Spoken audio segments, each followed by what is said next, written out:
వీళ్ళరా బాగున్నారా? దేవుని వాక్యాన్ని క్రమంగా చదువుచున్నారా? ప్రార్థించుచున్నారా? నేటి ధ్యాన వాక్యము సమూయేలు మొదటి గ్రంథము 2వ అధ్యాయము మొదటి వచనం. నా హృదయము యెహోవా యందు సంతోషించుచున్నది.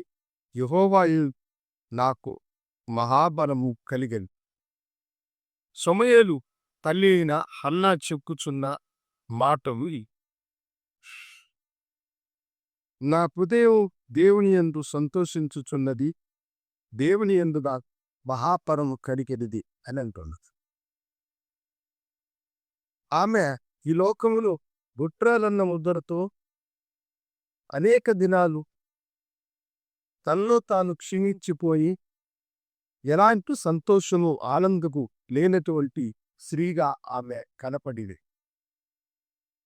ఆమె వైరి అయినటువంటి పెనీరా ఆమెను ఎంతోగాను మాటల చేత హింసించి హన్నా దేవుని యందు నమ్మకమునుంచి దేవుని సన్నిధికి వెళ్ళి ప్రార్థించినప్పుడు దేవుడు ఆమెకు వాగ్దానము ఇచ్చి చక్కని కుమారుణ్ణి అనుగ్రహించినాడు.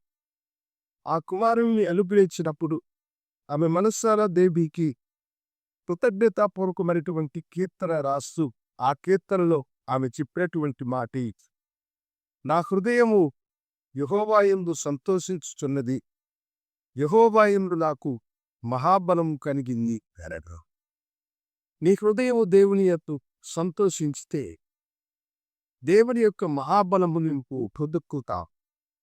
విచారము, సమస్యలు నిన్ను బాధించుచు ఉన్నాయా? వేదన పరుస్తూ ఉన్నాయా? ఇదిగో దేవుని యందు నీవు ఆనందముతో ఉండు. దేవుని యందు నువ్వు సంతోషంతో ఉండు. ఆయన యందు నీవు ఆనందించి సంతోషించినప్పుడు అది నీకు మహాబలము కలిగి నీకు కలిగిన సమస్యలన్నీ తొలగి దేవుని యొక్క అద్భుత కార్యములు నీ జీవితములు నువ్వు చూడగలుగుతావు. అందుకనే ప్రభువైన యేసు నిన్ను ప్రేమించి నీ కొరకు తన ప్రాణము పెట్టినటువంటి వాడాయే. దేవుని యందు ఎల్లప్పుడూ ఆనందించు. ఆయన నీకు మహాఫలం ఇచ్చి నిన్ను ఆశీర్వదించి నిన్ను దీవించునుగాక ప్రార్థించుట. గనుడా నీకు వందన.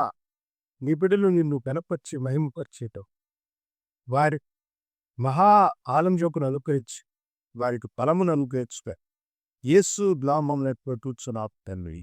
ఆమేన్. శుభోదయం. ప్రభు మిమ్మల్ని దీవించునుగాక.